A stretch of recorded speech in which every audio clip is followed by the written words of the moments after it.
Hello and welcome to the Gamers Table. It is Monday, and we're reviewing Galactic Emperor! Galactic Emperor is a good mix of, I guess, like as Chris says it, Puerto Rico and Twilight Imperium. Galactic Emperor is a fast-paced empire-building game of exploration, conflict, and struggle for dominance. The last Galactic Emperor has met with a sudden and quite fatal accident. Now there is a power vacuum in the galaxy, and you're one of the planetary dukes who wants to fill it. Each player controls a space sector with a home planet, and for a time, shares the power of the galactic throne. During a fight for control, the central Omega Sun is heading toward collapse, a cataclysm that will only accelerate the chaos. It has the elements of Puerto Rico that keep people involved, but it's also got the cool theme, the space theme. You can research technologies, you can go to battle your ships with the other guy's ships. So within our group, we like to call this Puerto Rico Imperium, or... Yeah, pretty much. It's a mix between Twilight Imperium and Puerto Rico. You got the nice streamlined role selection in like Puerto Rico, the speed, the interaction like in Puerto Rico, and it's got the nice space theme exploration, the technology of Twilight Imperium, and the combat, and the ships. If you haven't seen this game before, look like they're the same models they use for Eclipse. It's got a lot of tiles that you can place when you take Explorer. It's got money. It's got resources that you can fandangle around with. It's got political stuff that you can play back and forth with. But it's a Euro game at its heart, so it's got victory points. And it's got wooden cubes. Now, these are just mostly esoteric things, but they're things that say to me very often that Euro game, right? But then again, it's got the molded plastic spaceships. And it's got fast gameplay. It's got combat and the sort of things that say, hey, that sounds like an Ameritrash game. So it sort of is blending the two worlds together. You don't build the map all at the start. You're laying tiles as you go, right? Right. Yeah, so there's another difference from TI. I don't want to be comparing it to Twilight Imperium all the time, but unfortunately this game really does draw a lot of parallels. They're different games, but they have a lot of similarities. There's two phases to the game. You have the pre-sun blowing up part of the game, and then after the sun blowing up part of the game. Now you think, oh, the sun blows up, dude, everyone's dead. But instead, you get a black hole in the center. And if you move ships into the black hole, the following turn, you can move those ships to anywhere on the map, and then you get an entire round of combat where you blast the other ships to smithereens before they even have a chance to counterattack. So everyone gets 2 marks every turn. Marks are the money. And there are different rules. Unlike Puerto Rico, you do not put marks on the rolls that aren't taken in this game.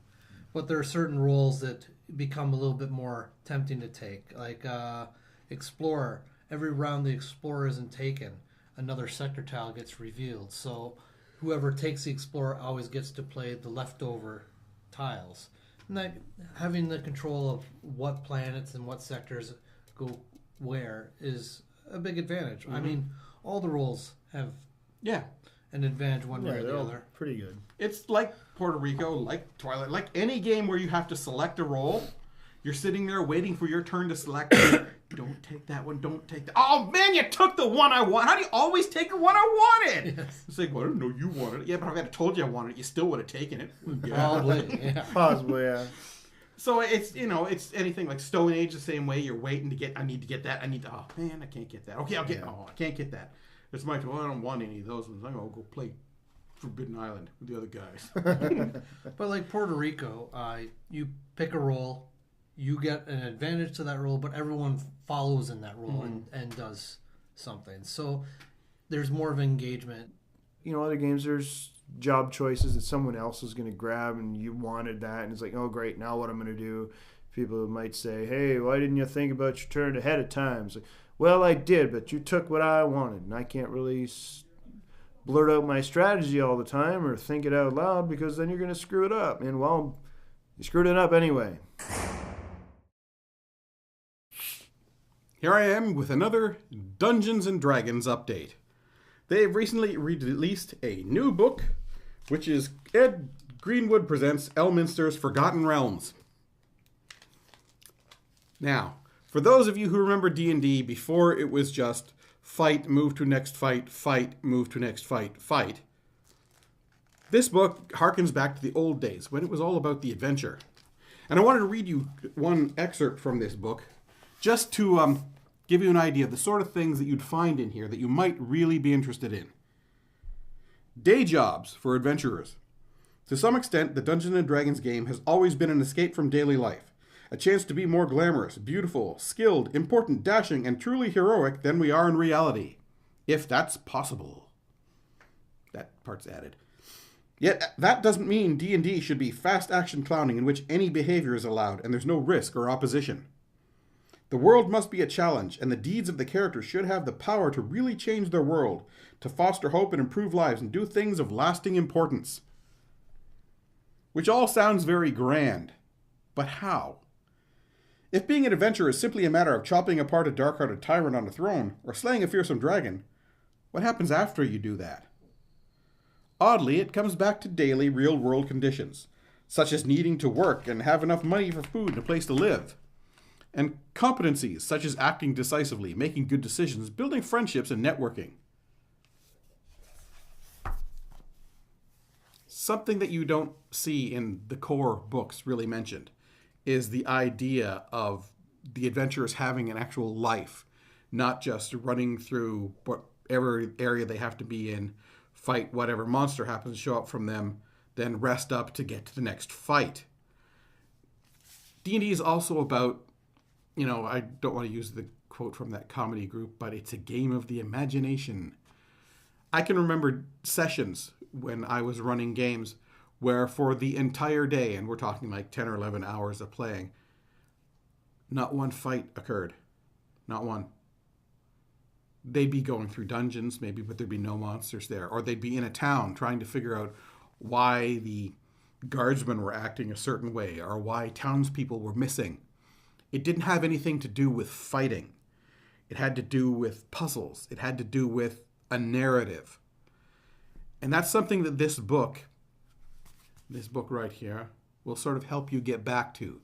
Because there's all sorts of background on the cities. Lords of Waterdeep, the game, Forgotten Realms. So if you like the Lords of Waterdeep board game and thought that would be a neat place to do your D&D adventuring, and you don't have any of the other Forgotten Realms stuff, and there certainly is a lot of it out there, this book might tie everything in for you, especially if you're more interested in the story and less interested in just hacking and slashing at anything that happens to be moving at the time. So if you're into the Forgotten Realms, or if you just want to check out a really good read written by somebody, Ed Greenwood, who has been involved with Dungeons & Dragons for a long time, this might be something you want to pick up. I'm doing a Magic the Gathering update. They sent me the deck Azorus' Advance. And I'll read this overview of the deck as you can watch some of the pictures of the various cards. Wield the might of the Azurius and crush your opponents beneath the weight of the law. The Azurius aren't the usual tedious, droning bureaucrats. They take a more activist approach. Start the game off with a few threats like Concordia Pegasus, Soul Warren Spirit, or the Stealer of Secrets. Then capitalize on the detained mechanic to ensure that your opponent's threats never get in the way of your attack. Powerful cards like Righteous Authority and Archon of the Triumvirate perform double duty, developing your board while neutralizing your opponent's ability to interact with your creatures. This deck plays out like a classic tempo-oriented deck, putting on pressure from the earliest turns of the game and never relenting until the opponent falls. In a tempo deck, a pump spell like Swift Justice saves your attacking creature to fight again another day, and a bounce spell like Dramatic Rescue gets a potential blocker out of your way before combat. Evasive creatures like Skyline Predator and Battlefly Eagle will fly right over top of your opponent's defenses. Don't be afraid to cast your inexpensive creatures with detain abilities when your opponent has no creatures. You have to keep up the attack. If you want your Air Force to pack more of a punch, blue-white cards like Geist of St. Traft from the Innistrad set and Azurus Guild's own Asperia, Supreme Judge, can ensure you're always hitting hard. Card drawing powerhouses like Sphinx's Relevation or the Dark Ascension set Sturmgeist can make certain your threats keep coming. Finally, if you want to keep your opponent's threats locked safely behind bars, look no further than Martial Law, an enchantment that detains a creature of your choice every turn. This deck has a new game term, at least for me, called Detain. Until your next turn, that permanent can't attack or block, and his activated abilities can't be activated. Detain can be used on creatures, and in some cases, they can be used on permanents. So, let's say that enchantment, you don't want him being able to use that enchantment. You can detain an enchantment as well as a creature, which can be really frustrating to play against. It's like, yeah, your creature, he's not going to do anything for you until my next turn. And there's a lot of detaining in this deck. So it could be a really frustrating deck to play against. Looking at just the lineup of the different decks, each of the decks from this set are they have 2 rares, a bunch of uncommons, and the rest are commons. But the decks are put together nicely. They all work together well. So if you're starting out or you just want to play casually with friends, like for me, for instance, I like having a lot of different decks there where you can just pick up a deck and start playing. And this one's, it's not a huge amount of super rare, powerful decks, but it works very well. And it's like all the decks that they've made seem to work very well. I like the different flavors, the different play styles. Magic the Gathering is a very vast game. There's lots of stuff going on as far as things you can do and mechanics you can use to crush your opponent. And that's my Magic the Gathering moment. Tune in next time for another Magic the Gathering moment. Thanks. Bye. And now for the gaming news. The game Zombie Run for Your Lives from Riot Games over in Russia has now got an iOS version as well. The game boasts animated cards accompanied by sounds. It supports Game Center and contains numerous achievements that can be earned by players. Zombie Run for Your Lives has an additional game mode, multiplayer game on one device, and can be played by either one player or several players, up to 8 on one device. The ability to set the game pace makes the gameplay even more exciting. This game is a good tool for entertaining with friends or killing time when you have nothing to do. So, if you have an Apple iPad, iPhone, iComputer, iHairdryer, whatever Apple thing you've got, you could grab this game for it. Wrapping up for Galactic Emperor. I'm going to give this one an 8. Puerto Rico and Twilight Imperium, 2 of my favorite games. I enjoyed playing them a lot, and frankly, because this one is so much shorter than at least one of them, it's much more enjoyable, and you can get it in and still possibly play some other games during the night if you have time. Yeah, I get not knocking the other one except for the length of it, but this one is very nicely streamlined and everything. The components are pretty good and everything like that. Not as highly detailed as some of the other games and everything, and there are common pieces they share the same models as some of the other games that are out there, like you mentioned there. Eclipse. One other game. Yes, one other game. I'm sure I've seen it before. And Sure, other ones, but you can't remember. I can't remember. No, I can't. Definitely not. But I did enjoy this game when we played it. I give Galactic Emperor a 7. The theme is not as tacked on as in some Euro games. This one, the theme of the space exploration and political intrigue and so forth hold a little better than in some of the other ones where you're just moving this cube from that box to that box. There's actually more going on here. Easy to play, not hugely. There's a lot going on. I mean, it's like any of these involve choose a role and try and get your empire going. How is that going to be simple to play? There's a learning curve. Yes, there's a lot of stuff you got to do. But once you get past that learning curve and you'll start enjoying the game. And fun to play, yeah, it is. It's not as long as Twilight Imperium, as we keep going back to. And not much games are. no, Not many. Android. Still not as long. Yeah, can but be. that's yeah. But because Letters it's from Whitechapel. because it's shorter and everybody, as Chris was saying, everybody's engaged all the time because they're doing the role and everybody's playing it. It seems like it goes faster because you're always doing something. You're not waiting 15 minutes for somebody to decide where to put his 3 spaceships so you can have your turn. It's got the best of both worlds. It's just magnificent. It totally deserves a 10. Galactic Emperor is a beautiful game. I find it mixes the best of Euro and Ameritrash. This game is a very good game. That's it for We this don't need episode of The Gamers Table. Tune in next week where we review another game. Because that's what we do. Or we try to. Yeah. Well, we talk about another game. Yeah. Yeah. Yeah. Yeah. Some guys say what we do is the But, review. yeah. And other guys say they watch it just because of the high production values. And we're really entertaining, so bite me, review boy. Whatever. Watch. Rant, rant, No matter rant, why. rant, Just rant, do it. rant, rant, rant.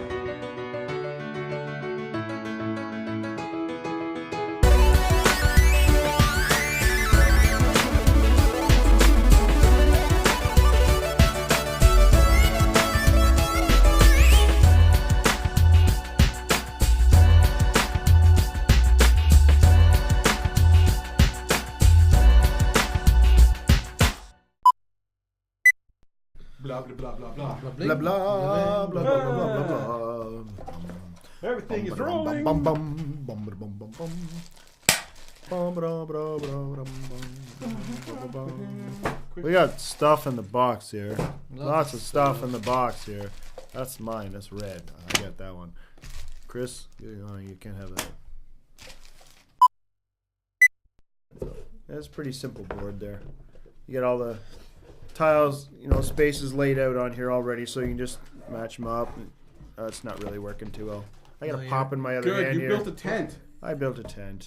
Good for you. I Yes. wanted to lay out Don't the mess board. with the board, man. Yeah, anymore. There we go. Yeah, so there's 7. Whatever. Dead air. Tent's really good at dead air. Poindexters couldn't figure out that the sun was going to explode. Get rid of them. Yeah, I know. I'm thinking the same thing as you. Why the hell would the scientists be able to stop the sun from exploding? No, they didn't see it coming. Oh, they saw it coming. They just couldn't do anything about it. If they're smart, yeah. I'm sure many times went, excuse me, Emperor, sun's going to explode soon. Well, fix it! Go away and fix it, Mr. Science! Well, Get Bill Nye on the job!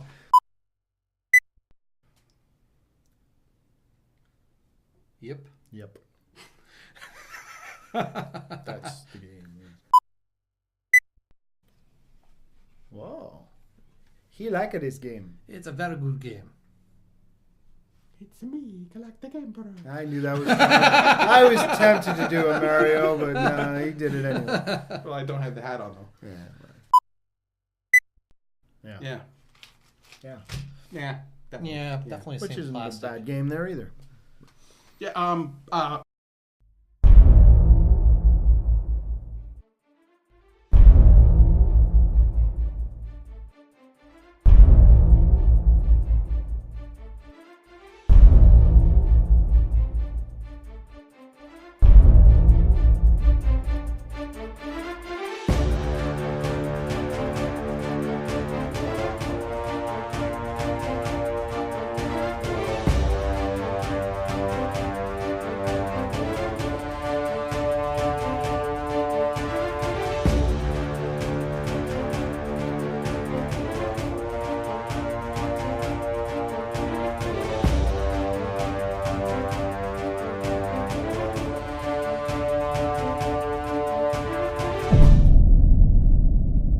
It's one small step for man,